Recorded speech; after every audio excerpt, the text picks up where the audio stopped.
인수위원회가 현판식을 열고 본격 출범한 가운데 윤석열 당선인이 인수위 첫 전체 회의를 주재하면서 정부 초기의 모습을 보면 임기 말을 알 수 있다라고 이야기를 했습니다. 이 시각 정치권 이슈 김재섭 국민의힘 도봉갑 당협위원장, 하은기 더불어민주당 전 청년 대변인과 함께 이야기 나눠보겠습니다.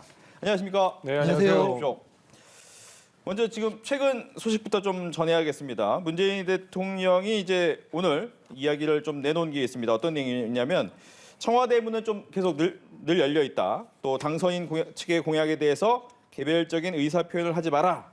아마 이제 탁현민 비서관의 얘기를 한 것이다라고 이제 관계자는 이야기를 했는데 이 부분부터 먼저 좀 얘기를 해볼까요? 먼저 김재섭 당협위원장부터 얘기를 듣겠습니다. 그렇죠. 이제 사실 문재인 대통령이랑 윤석열 당선인이랑은 하루라도 빨리 더 만났어야 됐다고 생각을 합니다. 사실 얼마 전에 우리가 당선인과 대통령의 회동이 결렬되면서 많은 국민들이 좀 실망을 하셨거든요. 실제로 역대 모든 대통령과 당선인들이 만나는 과정 속에서 예고를 해놓고 안 만난 적은 처음이었습니다. 그래서 이번 정부에 대해서 기대를 많이 하고 계셨던, 다음 정부에 대해서 기대를 많이 하고 계셨던 국민들은 문재인 대통령이랑 윤석열 당선인이 만나서 무슨 얘기를 할 것인가, 어떤 덕담이 오고 갈 것인가에 대해서 많이 궁금들 하셨을 것 같은데, 그래서 문재인 대통령께서 먼저 크게 먼저 윤석열 당선인을 만나자고 말씀을 드렸고, 거기에 대해서 윤석열 당선인 역시도 얼마든지 만날 수 있다, 빠르게 만나자라는 어떤 태도를 보여주고 계셔서 기대가 되고 있습니다. 특히 이제 인수위가 여러 가지 현안들이 있고 여러 가지 뭐 청와대 이전이라든지 하는 시급한 문제들이 있기 때문에 하루라도 좀 빨리 만나서 그 두 분께서 회동하시는 모습들을 지켜보고 싶다, 이렇게 말씀드리겠습니다. 네, 문재인 대통령 측에서 이제 청와대 문이 열려 있다라고 얘기를 하면서 아마 내부적으로 청와대 뭐 우리가 쓰면 안 돼요, 이 얘기에 대해서 약간의 질책이 있었다라고 얘기를 했습니다. 이 부분도 같이 얘기를 해볼까요? 예, 저도 김재섭 위원장이랑 대동소이한 의견이고, 문재인 대통령은 언제든 만날 것이다, 이게 기조라고 보여지고요. 사실 안 만날 이유가 없거든요.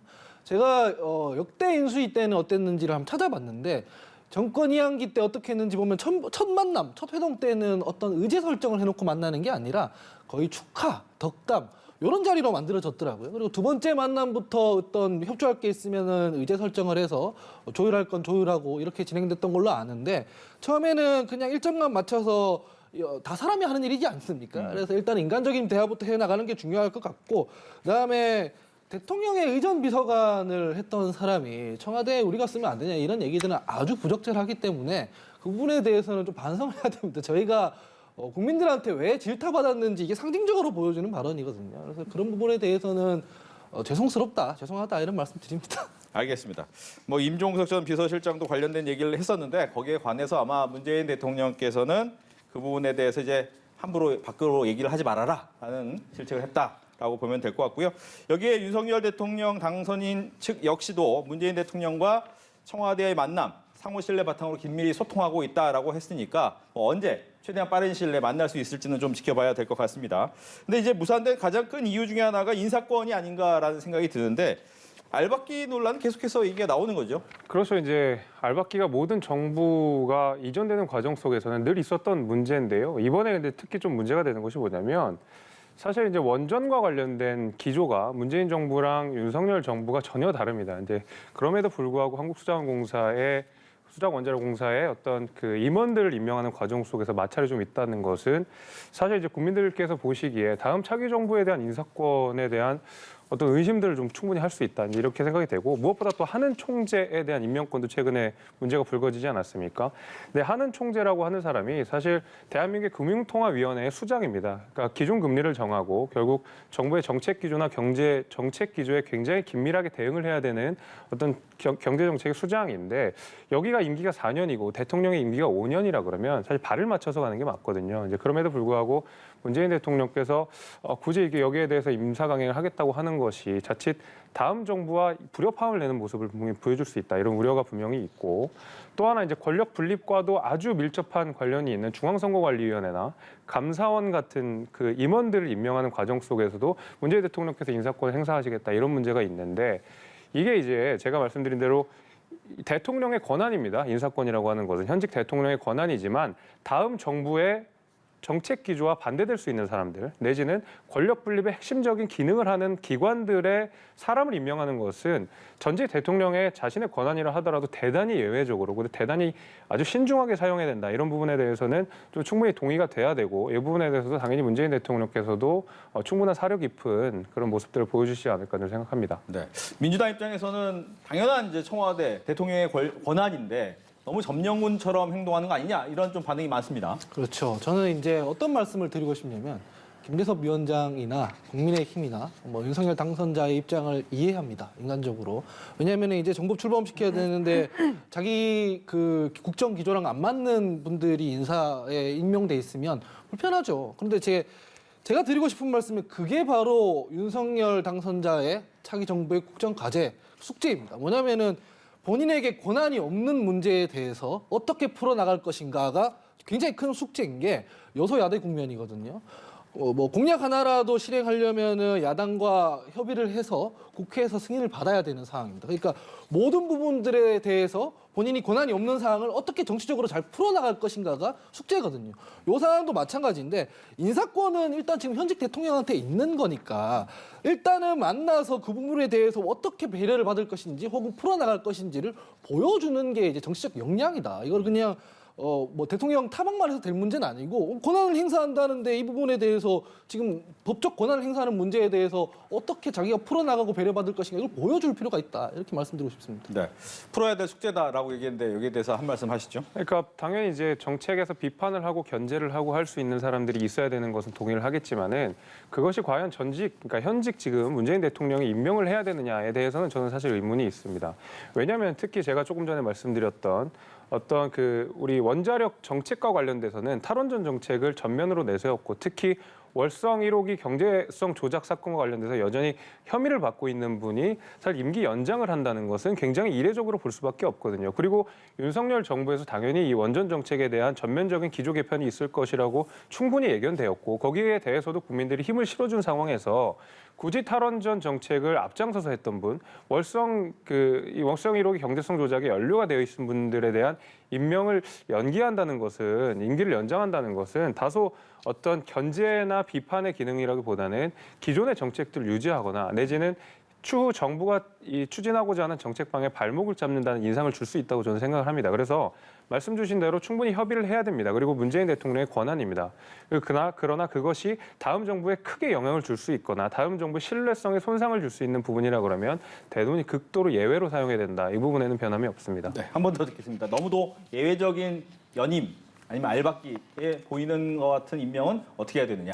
국민들이 봤을 때 그렇게 보이면 저희 민주당의 입장에서도 별로 좋은 일이 아니거든요.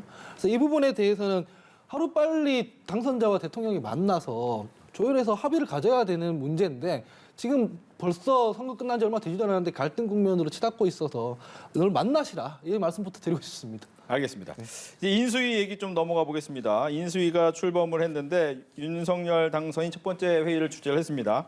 코로나 손실보상 그리고 방역을 중점적으로 다뤄달라.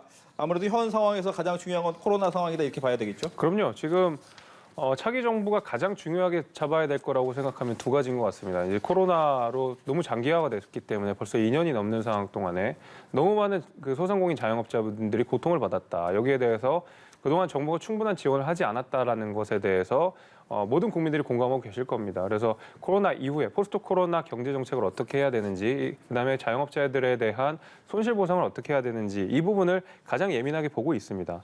이제 그래서 아마도 저희가 이제 손실 보상과 관련돼서는 기존에 이제 민주당 정부, 문재인 정부보다 훨씬 더 과감한 지원을 하겠다라고 약속을 했고 그 액수나 그다음에 소급 적용에 관련된 부분에 있어서도 기존 정부와는 확실히 차별적인 형태로 훨씬 더 넉넉하게 충분하게 보상을 할 것이다 이렇게 제가 말씀드릴 수 있습니다. 네, 민주당 입장에서도 코로나 정부에 대해서는 협조를 한다는 생각을 초반에 했죠. 예, 당연한 일이고요. 뭐 코로나 대응 관련해서도 저희 민주당이 비판받아야 될 부분이 있고요. 소상공인 문제 방금 지적해 주셨던 그런 문제들은 비판을 받아야 되는 대표적인 사례고 반면에 다른 나라랑 비교했을 때 잘 된 사례들도 있고요. 지금 오미크론이 심각해지는 상황에서 좀 송구스럽긴 하지만 이게 다 지나가고 나서는 다른 나라의 상황과 지표를 대조해 보면 아마 잘했다고 평가를 받을 것이라 저는 이렇게 전망하고 있거든요. 그래서 잘된 부분은 승계해서 발전시키고 미흡했던 부분은 보완해서 좀 성공할 수 있기를 기대합니다. 네. 안철수 인수위원장도 한마디 했습니다. 개별 의견을 좀 자제하라. 그리고 점령군이 아니라 동료다라는 얘기도 했는데 뭐 이 동료라는 부분은 충분히 이해할 만한 얘기고 개별 의견을 좀 자제해달라라는 얘기는 어떤 의미로 봐야 될까요? 왜냐하면 이제 인수위가 이제 그 윤석열 정부의 첫 인상을 결정할 것이고 자칫 지금 만약에 우리가 정권을 탈환했다, 내지는 이제 앞으로 향후 우리 정부 우리가 권력을 잡고 정권을 이끌어 나간다라고 자칫 뭔가 취한 모습을 보여주시게 되면 국민들께서 초창기부터 아마 신뢰를 거두실 거라고 생각합니다. 그런 의미에서 훨씬 더 메시지 관리라든지 아니면 정책적 기조면에 있어서 너무 그 산만한 메시지 나와서는 안 된다라고 어떤 이렇게 좀 이 메시지 관리를 좀 하신 것 같고요. 그런 의미에서 제가 안철수 우리 인수위원장의 말씀에 상당 부분 동의를 합니다. 이게 자칫 잘못하면 점령구처럼 보일 수가 있거든요. 이게 실제로 윤석열 정부가 지금 하고 싶은 일들이 굉장히 많고 문재인 정부에 대해서 반대하는 분들, 근데 문재인 정부 비판하셨던 분들의 힘을 모아서 윤석열 당선인이 지금 대통령이 된 거기 때문에 저는 이런 메시지는 최대한 좀 자제하고 어떤 개인적인 메시지는 좀 자제하고 윤석열 정부, 윤석열 인수위가 무엇을 보여줄 수 있는지 어떤 큰 그림 차원에서 자꾸 메시지를 보여줘야지 어떤 개인적인 목소리를 산만하게 등장하는 것은 뭐 적절하지 않다고 생각합니다. 네. 인수위가 이제 시작이 되면서 인수위 구성 얘기도 좀 계속해서 나오는데 인수위 구성의 총평은 먼저 하원기 전 대변인한테 듣겠습니다. 저는 인수위 구성 자체에 대해서 비판을 거칠게 하는 거에 대해서는 조금 회의적입니다. 왜냐하면은 인수위라는 거는 선대위랑 달리 티오가 정해져 있고요. 아무래도 이 부분에 대해서 선거 때처럼 돌아가기보다는 좀 경험이 있고 전문성이 있는 사람들 위주로 구성하는 게 나을 테니까 이건 내용이랑 메시지가 추후에 나오고 나서 다시 평가를 하는 게 좋겠다는 생각이 들고, 다만 아쉬운 거는 그 청년 인사들 있지 않습니까? 네. 꼭 청년 보좌역 같은 경우에는 뭐 실무위원으로 넣을 수 있지만 인수위 위원 중에서도 뭐 김재섭 위원장이나 이런 청년 경험이 있는 청년들이 있지 않습니까? 그런 분들도 좀 포함해서 갔으면 더 좋았겠다 이런 아쉬움은 있습니다. 네. 청년위원 얘기 좀 하시죠. 예, 이제 충분히 우리 청년들이 참여할 수 있는 공간을 만들겠다고 인수위에서 약속을 했고 이제 조만간에 저는 아마 이 청년들이 대폭 참여를 할 것이라고 저는 생각을 하는데요. 저는 이게 이제 배려나 이런 차원으로 청년들을 접근해서는 안 된다고 생각합니다. 왜냐하면 지금 윤석열 당선인이 후보 시절에 소위 이제 저희 청년 보좌역들이 했던 어떤 선거 과정 속에서의 역할들을 보게 되면 네. 그것이 배려라든지 이런 역할들은 아니었거든요. 예를 들면 뭐 후보를 빛내게 하기 위해서 뭔가 옆에서 병풍처럼 서 있다든지 이런 역할을 한 것이 전혀 아니었습니다. 오히려 그들의 역할이 남들보다 훨씬 더 잘했고 더불어민주당보다 더 잘했다고 저는 평가를 하는데 자신들의 메시지를 냈고 그것이 굉장히 젊은 감각으로 표현을 해놨거든요.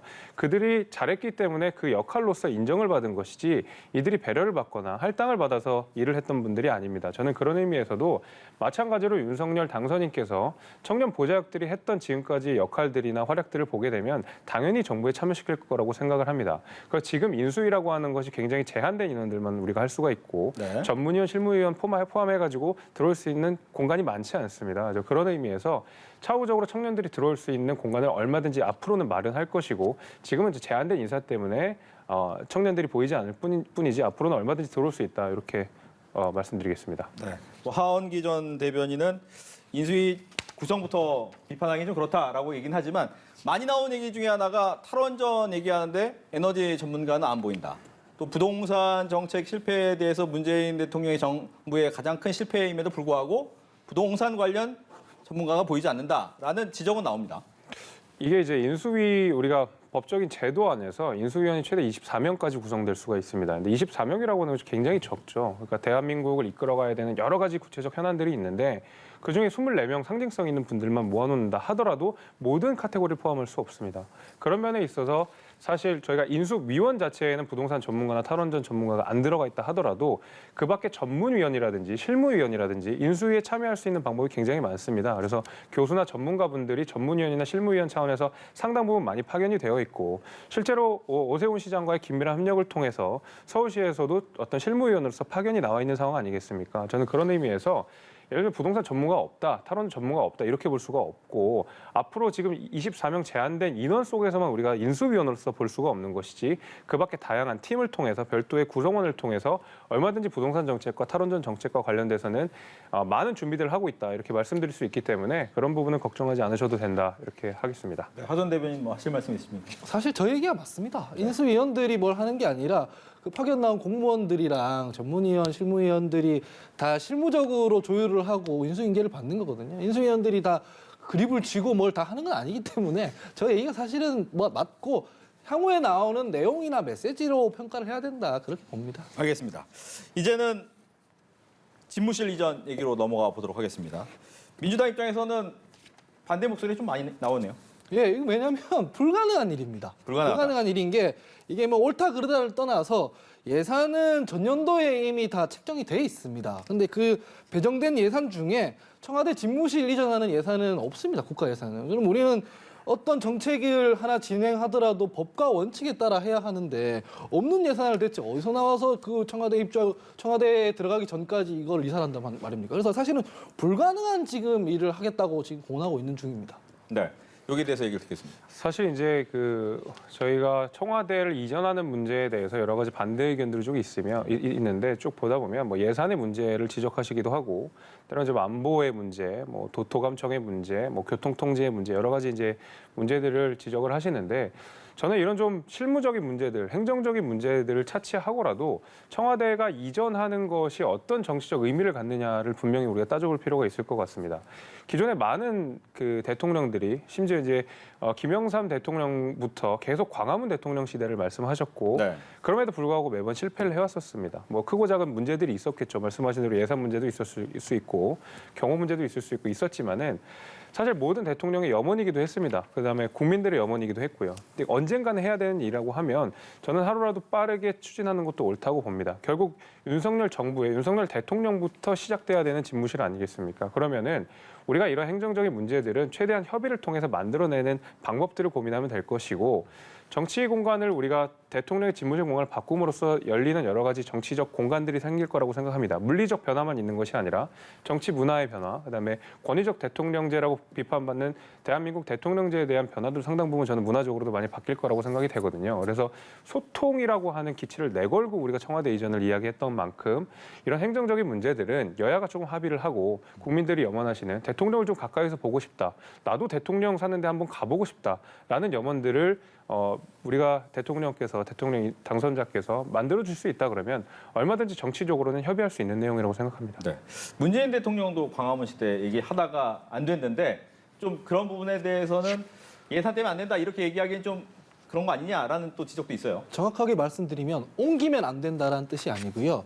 이게 5월 이전까지 옮기는 게 불가능하다는 뜻입니다. 왜냐하면 올해 예산은 이미 전년도에 다 책정이 돼 있고 그건 다 정해진 곳에만 쓰도록 돼 있지 않습니까? 인수위 예산이라는 것도 법이 있습니다. 인수위 관련된 법이 있는데 인수위 운영에 관한 그 예산이 따로 책정이 돼 있거든요. 거기에는 집무실 이전이라는 게 없어요. 지금 올해 예산에 거기 책정이 안 돼 있어요. 그럼 뭐 그걸 위해서 당장 추경하고 이럴 수도 없잖아요. 그러니까 지금 이거를 이렇게 급하게 지금 몇 달 만에 이렇게 뚝딱뚝딱 처리할 문제는 아니고 일단은 청와대에 들어가셔서 국정 운영, 국정이 출범하고 나서 차근차근 이게 합의해서 결정해 나가야 될 일이지 나는 청와대에서 근무 안 한다, 청와대에 들어가지도 않을 거다 이렇게 접근해가지고는 풀릴 일이 전혀 아니다 이런 말씀을 드리는 겁니다. 네. 김은혜 대변인은 봄꽃이 지기 전에는 청와대를 시민에게, 국민에게 돌려주겠다라고 얘기를 한 걸 보면 좀 명쾌한 것 같아요.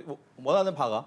그렇죠. 이제 최대한 빠르게 집무실을 정하자 이제라고 하는 것이고 지금 대통령 인수위에게 남은 그 과제들 굉장히 산재해 있지 않습니까? 뭐 부동산 문제, 원전 문제 여러 가지가 있는데 결국 이제 대통령의 집무실이 어느 정도 안정이 돼야 그다음에 여러 가지 일들이 추진이 가능하니까 아무래도 마음이 좀 급한 면이 좀 있습니다. 근데 저는 이 속도에 관해서는 우리 하 대변인의 말씀과 상당 부분 동의를 하게 되는데 이번 집무실 같은 경우에는 윤석열 대통령의 집무실이 아니라 앞으로 있을 모든 대통령들의 집무실이 될 공간입니다. 저는 그런 의미에서 용산으로 나온다. 내지는 뭐 광화문으로 나온다. 굉장히 좋은 방향으로 생각하고 반드시 관철시켜야 된다고 생각을 합니다만은 우리가 급하게 할 필요는 없다. 얼마든지 추후에 30년, 40년 동안 대통령들이 쓸 집무실이고 그 공간에서 우리 국민들의 삶이 결정짓는다고 한다 그러면 훨씬 더 신중하게 결정해가지고 모든 국민들이 납득할 수 있도록 그다음에 업무나 어떤 보안이나 경험 문제 이런 것들이 충분히 잘 보완될 수 있도록 하는 방식으로 대통령 집무실을 만드는 것이 옳다. 저는 개인적으로는 그렇게 생각합니다.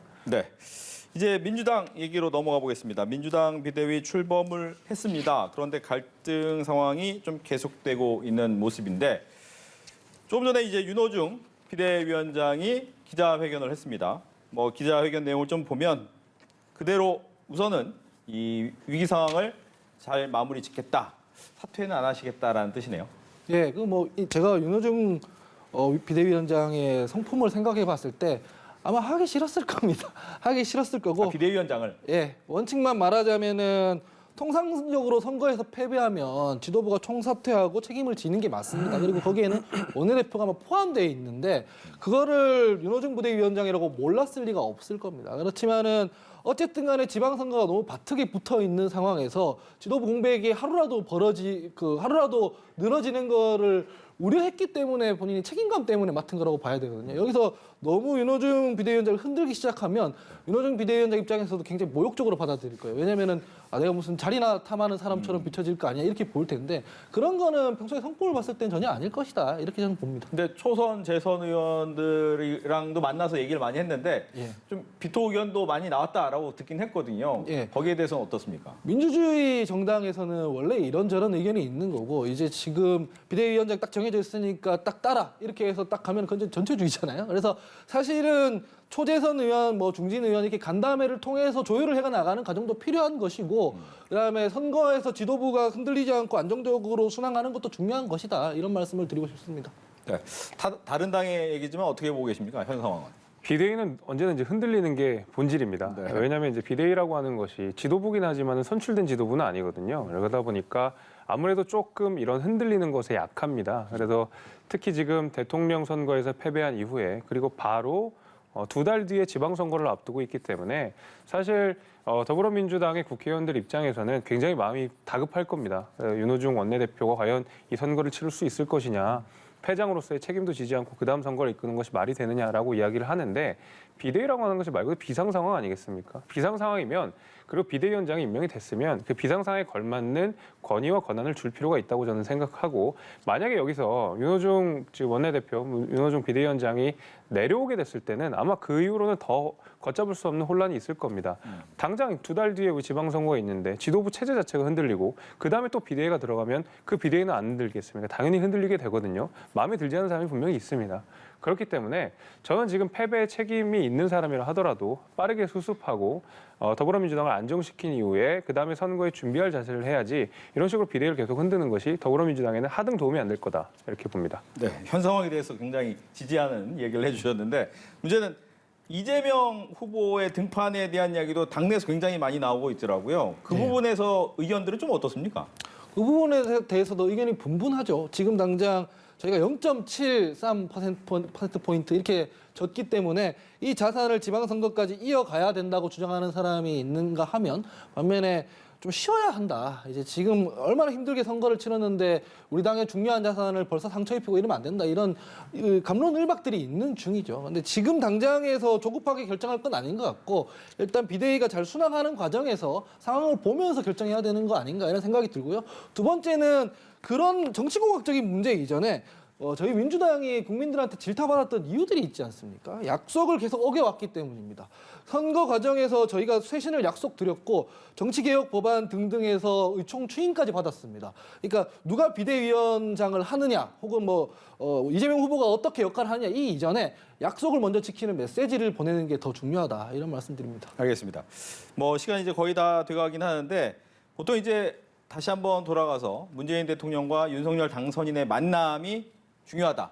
이 네. 얘기는 다들 알고 계실 텐데 보통은 9일, 열흘 안에 만나는 경우가 대부분이었단 말이죠. 하지만 이번에는 그 9일이라는 시간을 조금 넘어서 열흘은 넘어가지 않을까라는 생각이 들고 있는데 만나면 가장 먼저 어떤 얘기를 해야 되느냐를 두 분께 마지막 질문으로 드리도록 하겠습니다. 어떤 얘기가 나와야 됩니까?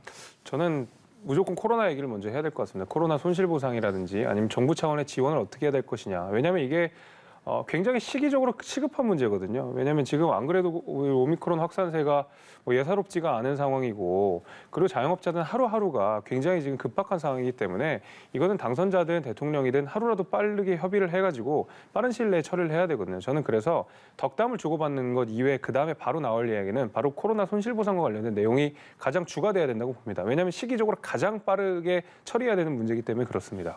네, 덕담과 함께 코로나를 어떻게 극복할 것이냐에 대한 이야기가 나와야 된다. 네, 저희 얘기가 맞다고 생각하고요. 사면이나 인사권 얘기 이런 것만 위주로 하게 되면 너무 권력 투쟁에 매몰한다는 느낌을 줄 수 있기 때문에 김재섭 위원장의 얘기를 잘 들어서 민생 얘기를 먼저 했으면 좋겠습니다. 알겠습니다. 이렇게 해서 오늘 두 분과 함께 김재섭 국민의힘 도봉갑 당협위원장 그리고 하은기 더불어민주당 전 청년 대변인 두 분과 함께 정치권 이슈를 다뤄봤습니다. 오늘 이야기 잘 들었습니다. 감사합니다.